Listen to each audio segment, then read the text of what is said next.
from Cheso, guys. Yan. Ayan yung tumbler na kahit lagyan nyo ng mainit at malamig, hindi lalamig yung mga kape nyo, guys. So, ano pang iniintay nyo? Bumili na kayo ng tumbler na to. At may na-discover nga pala ako sa tumbler na to. Dahil pag binuksan nyo to, may straw na lalabas. At ang purpose nga pala ng nasa gilid na to ay lagayan nito, guys. So, ito-turn mo lang to para malak siya. And then, hindi siya nahuhulog. So guys, samahan nyo nga pala ako ngayon mag-unboxing ng tumbler galing sa Cheso, Philippines. At mahilig nga pala ako sa kape, kaya eto, kung mahilig ka din sa kape, ano pang ginagawa mo? I-share ko nga pala to sa yung Cheso na napakaganda at high quality at recommendable sa lahat ng mga mahihilig sa malalamig na tubig.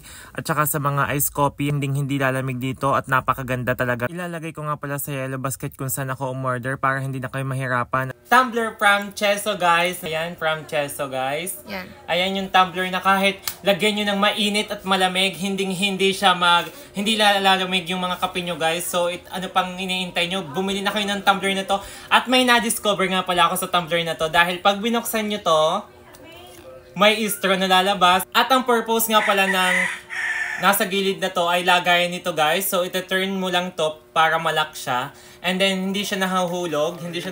So, guys, hindi ito mawawala kahit burara ka dahil may lalagyan siya dito, guys. At pag after nyo nga pala uminom, pwede mo siya ulit i-turn para ma-unlock and then, ano mo na siya. Ayan, ipipihit mo lang siya dito, guys. At yan yung purpose niya. Pag hindi na kayo umiinom, ilulubog nyo lang yung straw gamit tong takip niya. At kapag ginagamit nyo siya, ilalagay nyo siya dito para hindi siya mawala or malisan. So, guys, ipapakita ko yung sa loob niya, guys. Ayan yung loob niya, yan yung straw. And napakakitang-kita nyo naman yung quality ng Cheso na tumbler na to, guys. Ayan, napakaganda ng loob niya. Ito nga pala yung straw niya at kaya siya nababalik ko kasi may goma siya sa loob. Ayan. At napakaganda, guys. Meron siyang kasama pang isang takip para kung mawala nyo yung isang takip dahil sa kaburaraan yung taglay. Ito, may pamalit kayo, guys. Ito, isang takip na nakalagay sa loob. At meron nga pala kayong makikitang manual sa loob. Nakalagay po siya sa loob yung manual. Ayan. Vacuum insulated bottle or mug. And then, meron din po siya nakalagay na ganito. Ayan. Thank you so much po sa Cheso at napakaganda po talaga ng product nyo.